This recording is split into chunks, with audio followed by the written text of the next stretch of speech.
O centauro de fogo tem 7 dias. A frase que quebrou a razão de um cético. No apartamento austero, que Elias Viana havia transformado em um museu de ceticismo, o astrolábio de latão refletia a luz fria da tela da TV, onde a crise global fervia. O ar pesado do noticiário era Elias, o professor que vivia pela lógica, observava a queda do mundo em fatos e dados, até que a mão pequena do filho pousou no antigo objeto de família. Aquela herança, símbolo de sua rigidez racional, subitamente se tornou o palco de uma revelação. Elias sentia o alívio familiar da rotina e da certeza, a única coisa que o mantinha de pé após a perda. Mas a voz que ouviu não era a do filho. Era solene, grave, recitando com precisão assustadora um código direto da Centúria 4, quadra 40. O historiador, que desmontava a fé com evidências, sentiu um arrepio gélido. Seu filho, sua única certeza viva, havia acabado de se tornar sua maior e mais terrível incógnita. O prazo fatal de 7 dias pairou no silêncio denso, exigindo uma única reação, a busca desesperada por uma explicação racional que pudesse desmentir o impossível. A vida do Dr. Elias Viana, aos 45 anos, era uma arquitetura de certezas, um monumento silencioso erguido contra o caos. Professor de História Antiga em uma das maiores universidades de São Paulo, seu apartamento, situado no coração vibrante da metrópole, era, paradoxalmente, um templo de ceticismo. As paredes eram forradas por livros e artefatos que ele, com autoridade professoral, dissecava e, herança de família que ele mantinha polida, usando-a ironicamente para ilustrar a fragilidade e o erro das antigas cosmologias e crenças celestes. A mente de Elias funcionava como um motor de precisão, convicto de que o método era o único porto seguro em um mundo que teimava em desabar em sentimentalismo e fé cega. No entanto, havia uma presença que resistia a essa rigidez, um contraponto sutil e involuntário a toda a austeridade do pai. Seu filho, Léo, de apenas 6 anos. O menino no centro da experiência era o A. Seus pequenos dedos, ao invés de manusear os brinquedos comuns de sua idade, desenhavam padrões geométricos complexos, diagramas de constelações estranhas e símbolos que, de forma inexplicável, os traços no papel tinham a leveza da infância misturada a uma precisão quase técnica. Léo era o mistério não resolvido no museu particular do ceticismo de Elias.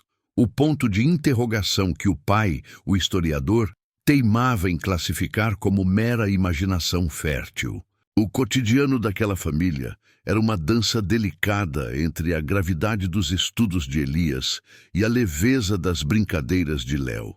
A luz da tarde, que se espreguiçava pela sala, banhava o pai em meio aos Elias estava sentado na poltrona de couro escuro, absorto no fluxo frio e implacável do noticiário. Na tela, especialistas e âncoras destilavam uma preocupação crescente. A escalada veloz de uma crise global que envolvia distúrbios climáticos inéditos e tensões geopolíticas em colapso. O professor, o homem que sempre confiava nas manchetes e nos dados frios, observava a tela com a atenção contida de quem via uma equação complexa finalmente se confirmando. Foi nesse momento de silêncio denso e preocupação racional que o evento gatilho se manifestou, cortando o tecido da normalidade de forma irrevogável. Léo, que estava no chão, levantou-se lentamente.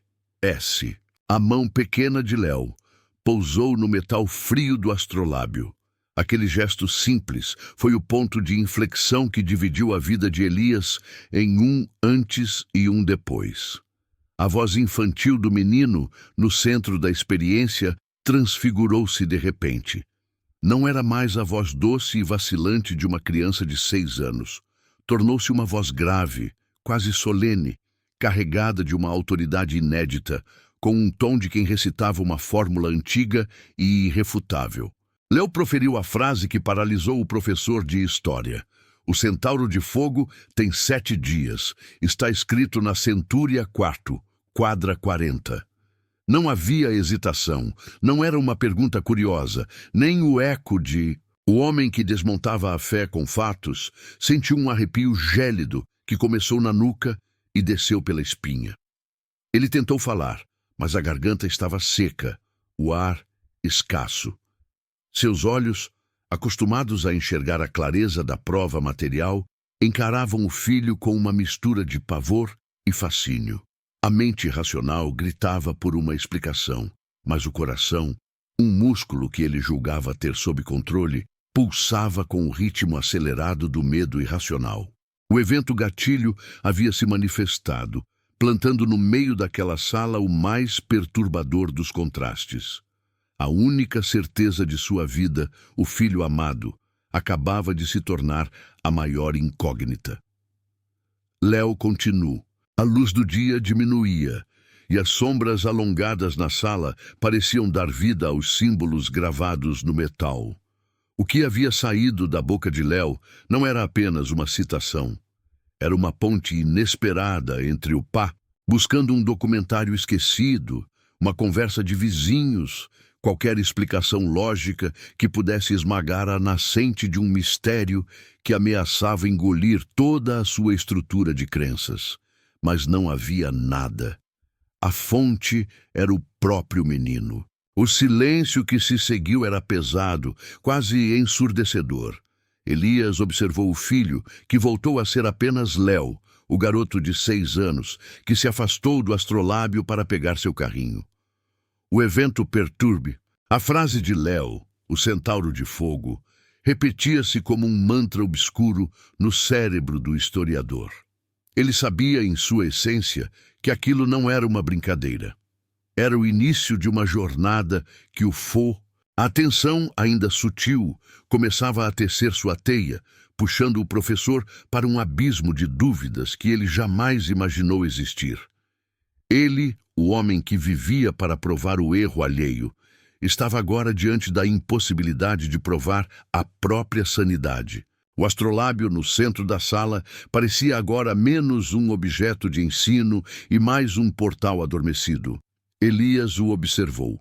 O metal refletia seu rosto contorcido pela inquietação e ele soube que a CONTAG, um detalhe inquietante, o convidava a continuar. O que aconteceria ao final desses 7 dias? E o que aquela pequena alma infantil estava tentando, ou sendo forçada, a revelar? O conforto da vida previsível havia sido estilhaçado por uma frase antiga.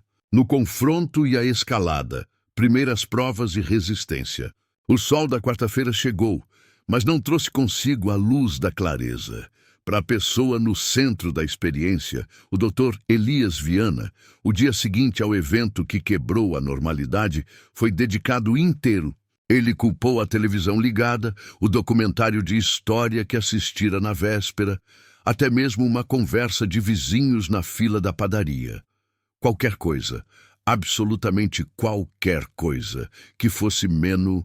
Esse ceticismo interno de Elias, essa necessidade desesperada de controle, era a força que se opunha, o primeiro e mais implacável obstáculo na jornada.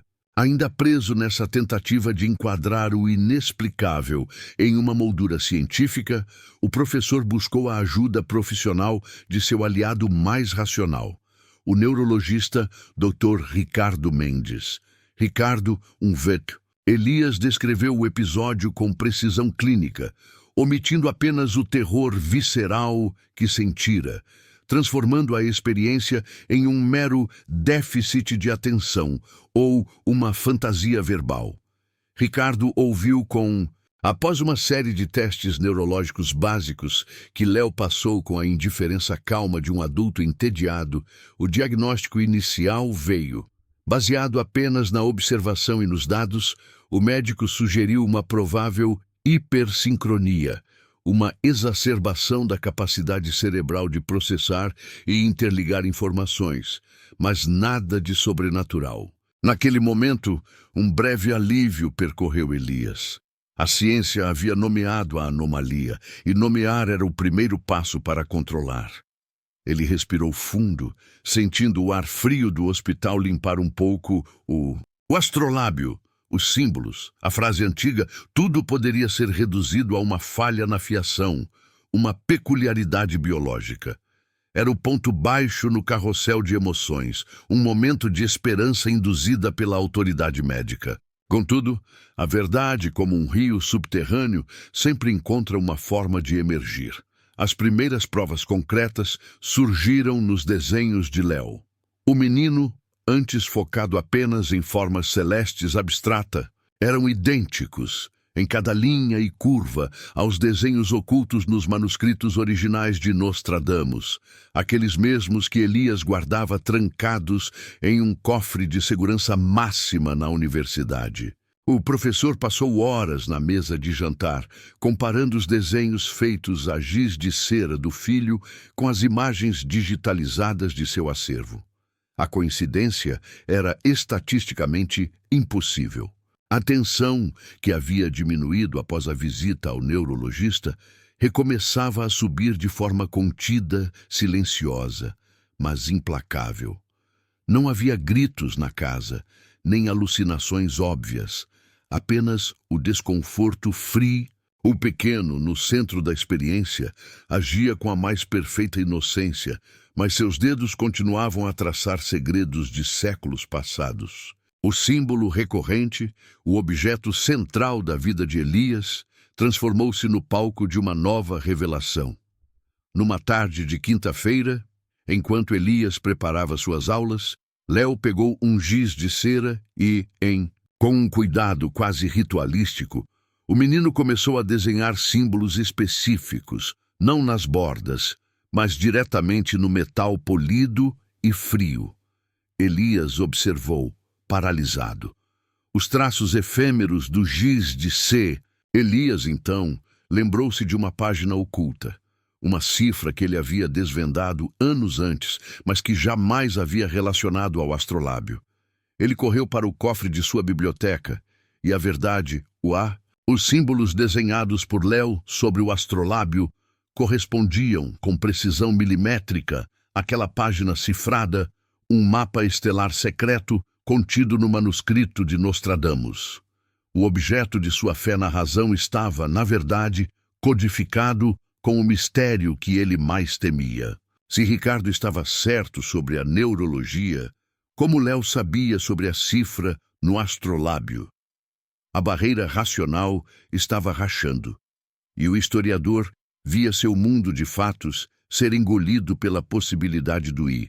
O neurologista, ainda cético, mas intrigado, tentava testes de associação e memória. Ele colocou à frente do menino vários objetos aleatórios para observar as reações. Em um certo momento, ele Era um objeto selado que Elias mantinha em condições de preservação rigorosas e que jamais havia sido sequer ventilado. Léo, de olhos vendados para o teste, foi convidado a tocar o papiro. O menino não disse nada no início. Apenas soltou um suspiro profundo, quase um gemido melancólico. Sua mão pequena acariciou a textura áspera e seca do papiro antigo. Então, Léo falou. A voz não era a... Ele descreveu com precisão o cheiro forte e doce de incenso, não o incenso de igreja moderna, mas o aroma resinoso e denso de um ritual antigo, misturado ao cheiro rançoso de papel envelhecido. Ele descreveu a textura áspera do papiro e mencionou um pequeno rasgo no canto inferior, um detalhe que Elias sabia ser verdadeiro, mas que era invisível sob o lacre e o vidro do recipiente. A descrição sensorial não era apenas um detalhe. Era a prova física, não a mística, que abalou a última barreira racional. Ricardo Mendes, o mestre do ceticismo, sentou-se em sua cadeira, as mãos sobre. Não havia explicação lógica. Não havia hipersincronia, nem conversa de vizinhos que pudessem justificar o conhecimento que Léo tinha do cheiro e da textura de um objeto que estava selado há décadas. Elias deixou o consultório com o corpo pesado e a mente em chamas, não mais pela dúvida, mas por uma certeza aterradora. Seu filho não estava apenas imaginando, ele estava lembrando. A contagem regressiva continuava. 3 dias haviam se passado. A tensão crescia em cada hora, pois a crise global que o menino havia previsto estava, de fato, escalando no noticiário, exatamente como as estrelas, que ele havia passado a vida desmistificando, pareciam agora muito mais distantes, mais frias e, paradoxalmente, muito mais reais. O que estaria por vir no 7º dia, o prazo final imposto por aquela voz antiga? E o que mais Léo revelaria sobre o guardião e o mapa codificado no astrolábio antes que o tempo se esgotasse? A contagem regressiva, silenciosa e implacável, chegou ao seu fim. O 7º dia, a sexta-feira fatídica que o menino, no centro da experiência, havia anunciado, amanheceu sob um céu estranhamente pesado. Era uma combinação inédita de distúrbio climático violento. Tempestades de areia em desertos remotos e inundações súbitas em megacidades, e uma crise política que atingia seu ponto de maior instábil. O historiador, o mestre da razão, não podia mais se apoiar na muleta desgastada da coincidência. O inexplicável se repetira, e desta vez havia se tornado o fato inegável. A lógica se rompeu como um vidro sob pressão extrema, deixando a mente de Elias exposta a um carrossel emocional violento e imprevisível. O medo era visceral, uma sensação que lhe travava o estômago. Elias se lembrou de sua falecida esposa, a única em sua vida que havia abraçado o lado espiritual da existência com leveza e fé, e que ele, em sua arrogância intelectual, havia sempre reprimido. Ele viu. Mas sob a névoa do medo e da culpa, um sentimento mais perigoso e sedutor começava a surgir. O fascínio intelectual. O historiador, o homem que estudava enigmas há décadas, estava seduzido pelo maior mistério da história. Ele se via atraído pela beleza aterrorizante da possibilidade. Em um momento de desespero e tentativa final de controle, Elias reagiu com a violência de quem tenta retomar a posse de si mesmo.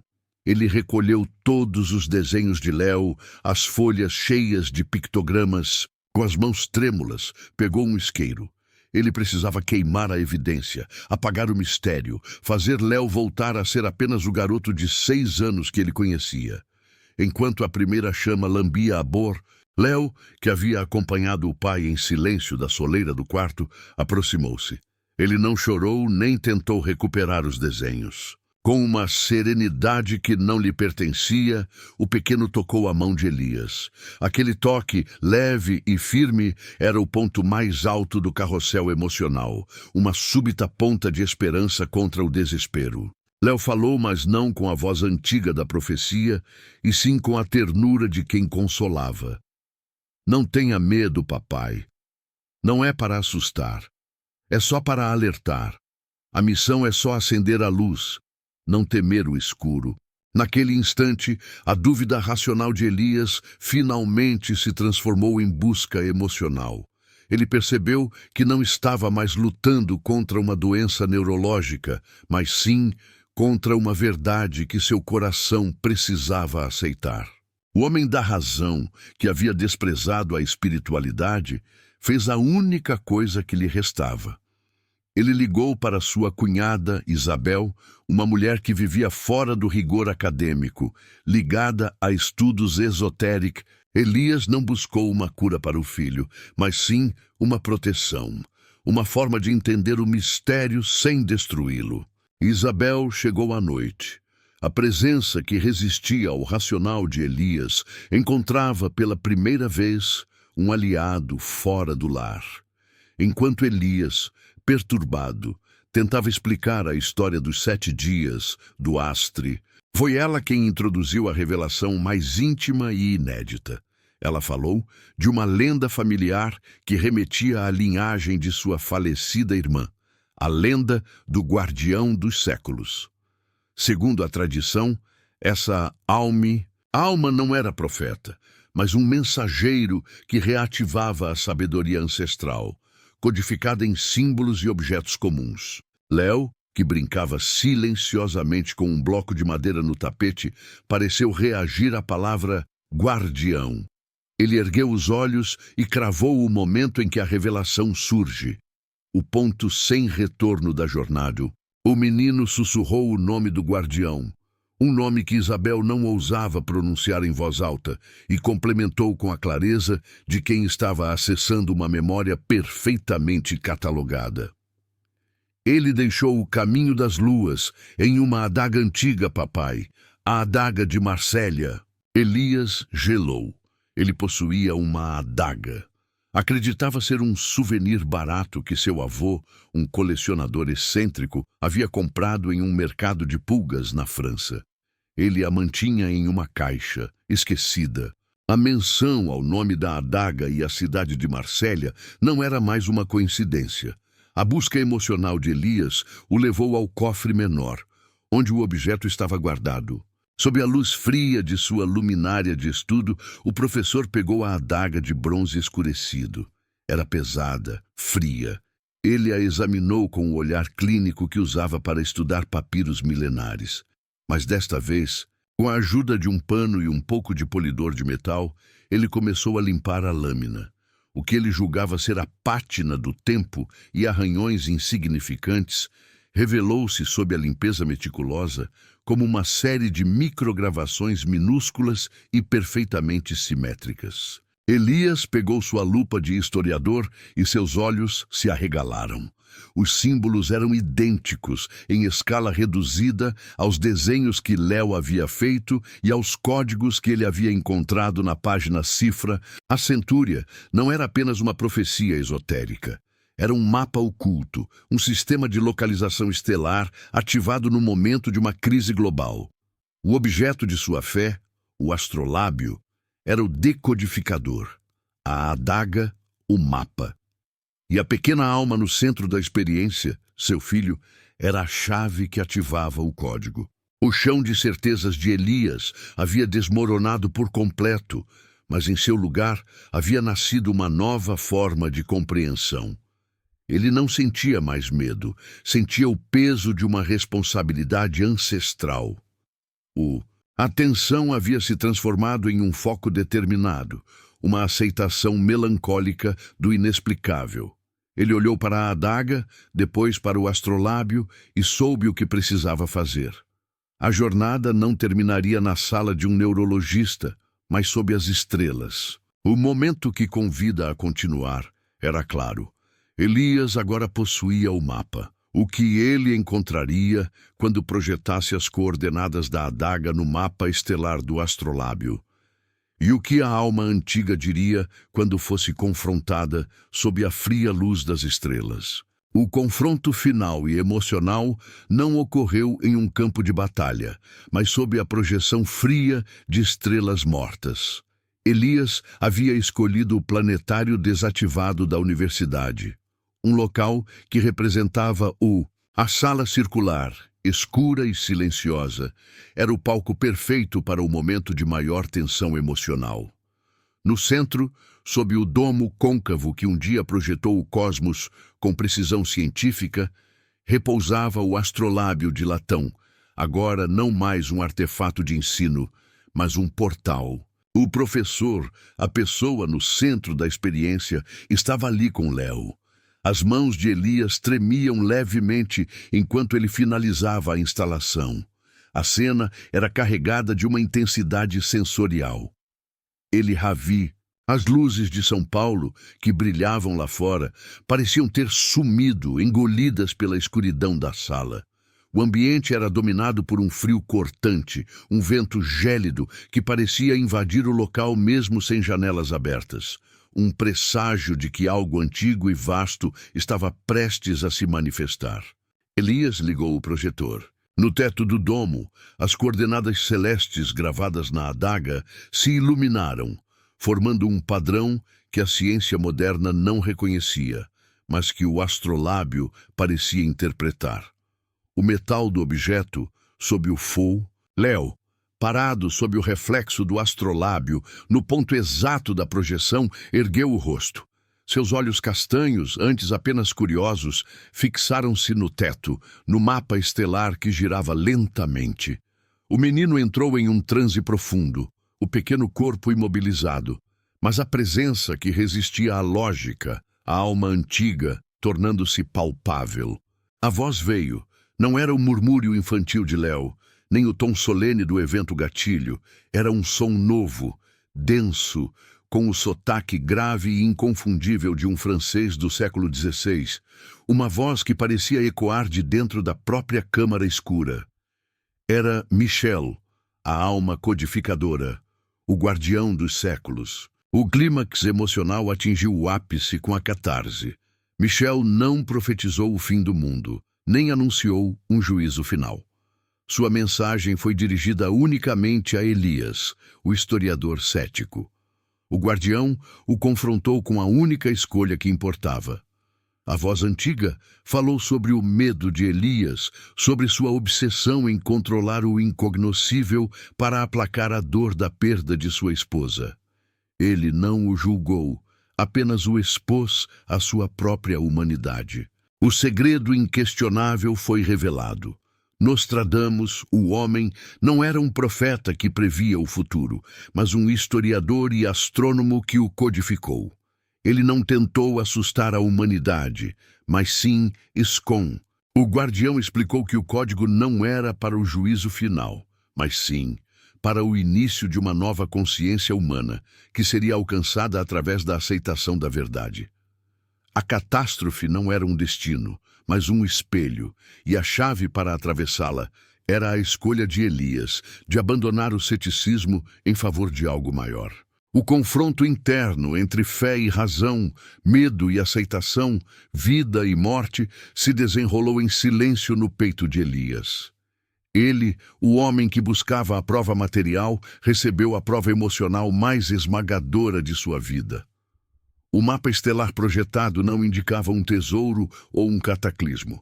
Indicava o ponto de virada na sua própria alma.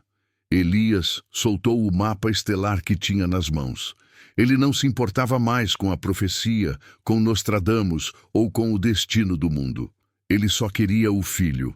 Com o rosto banhado em lágrimas silenciosas, o professor caminhou até Léo, não como um pai assustado, mas como alguém que havia sido perdoado por uma verdade que sequer sabia ter perdido. Ele abraçou. O sotaque francês de Michel desapareceu. Léo soltou um suspiro profundo e voltou a ser apenas o garoto de 6 anos, esgotado e sonolento. A tensão atingiu o pico e houve a liberação emocional. Elias Ist. A escuridão da sala não era mais ameaçadora. Era um ventre, um lugar de renascimento. A catarse havia passado, deixando para trás a serenidade e a preparação para o momento final. Um detalhe inquietante que o convida a continuar. Elias tinha a informação mais explosiva da história, o código que poderia redefinir o futuro da humanidade. Mas a revelação de Michel foi pessoal e não universal. O que ele faria com o segredo que seu filho lhe havia entregado? A resolução da experiência extraordinária não se manifestou com manchetes globais ou o fim de uma era, mas sim com um silêncio profundo e transformador na alma da pessoa no centro da experiência. O professor de história, Elias, que havia passado a vida defendendo a solidez dos fatos, emergiu do planetário desativado com uma nova e irrefutável verdade. A fé no mistério de seu filho era mais vi. Ele havia abraçado Léo, aceitando o guardião dos séculos não como uma ameaça, mas como a mais pura extensão de um amor que transcendia o tempo. O primeiro ato de sua nova fé foi a escolha da discrição. Elias possuía agora o código completo, a chave que poderia redefinir a origem das profecias e a história moderna. Contudo, a mensagem de Miche, Elias entendeu que a verdade, se fosse entregue de forma bruta a um mundo que ainda vivia sob o domínio da razão, seria desvirtuada ou simplesmente destruída. Ele não divulgou o código completo. O astrolábio de latão, o objeto central de sua transformação, foi guardado em seu escritório, mas agora com a reverência de uma relíquia, não a ironia de uma ferramenta cética. A consequência de sua aceitação mudou o rumo de sua vida profissional.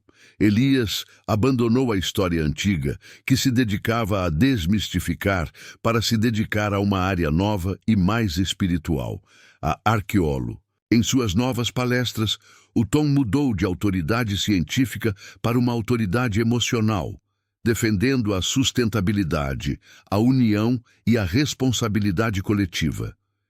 Ele ensinava que os enigmas antigos eram, na verdade, manuais de sobrevivência moral, destinados a serem abertos quando a humanidade estivesse à beira do colapso ético e climático. E Léo, o pequeno guardião, voltou a ser, na superfície, apenas uma criança. O sotaque francês desapareceu completamente. Ele brincava com seus carrinhos, desenhava com giz de cera e fazia perguntas Havia uma calma nos olhos da criança, uma serenidade que indicava que a missão estava cumprida e a alma em repouso. Ele havia encontrado um pai que finalmente podia enxergá-lo por completo. A força que se opunha, o Dr. Ricardo Mendes, o neurologista cético, foi silenciado de forma sutil e poética, sem a necessidade de confrontos dramáticos ou grandes revelações. Semanas após o confronto, era uma representação do astrolábio de latão de Elias, mas com um padrão gravado em seu centro, um símbolo geométrico extremamente específico. O médico, inicialmente irritado com a brincadeira, levou o padrão geométrico rabiscado por mãos infantis, era com uma precisão assustadora, idêntico a um marcador genético raríssimo de seu próprio pai, que estava moribundo em uma cama de hospital, sofrendo uma doença que a ciência ainda não conseguia decifrar completamente. A semente da dúvida havia sido plantada no campo mais estéril, o cérebro do cético. Ricardo não tinha provas de que Léo havia enviado o desenho, mas a coincidência era, mais uma vez, estatisticamente, ele não mudou suas crenças da noite para o dia, mas a frieza de sua lógica foi contaminada por uma pergunta que não tinha resposta científica. A força que resistia havia sido transformada em um buscador silencioso, forçado a considerar o invisível como uma nova variável. A história se encerra com um duplo fechamento. O fechamento emocional veio para Elias na aceitação de que o amor é a única coisa que transcende o tempo, que o guardião dos séculos havia vindo para curar o pai, não para salvar o mundo. O medo deu lugar a uma paz profunda, uma melancolia suave pela beleza do mistério que ele não precisava mais desvendar, mas apenas proteger. Elias lançou sua obra não como um tratado histórico, mas como uma meditação poética sobre a fragilidade da nossa percepção. O livro terminava com a única pergunta que importava, uma frase que resumia toda a jornada, deixando o público com uma dúvida aberta, algo que cada ouvinte levaria consigo muito além da última palavra. Em um mundo que exige provas, a única evidência inegável é a que você escolhe guardar no silêncio do seu coração. Elias e Léo se sentaram à beira da janela em uma noite, observando a metrópole lá embaixo. O astrolábio estava em seu lugar, refletindo a luz da lua. O professor, que antes via apenas metal frio, via... A história termina com esse toque poético e ambíguo. A profecia havia sido cumprida, não com fogo e destruição, mas com a escolha humana de aceitar que o mistério da vida é, em si, a mais bela das verdades.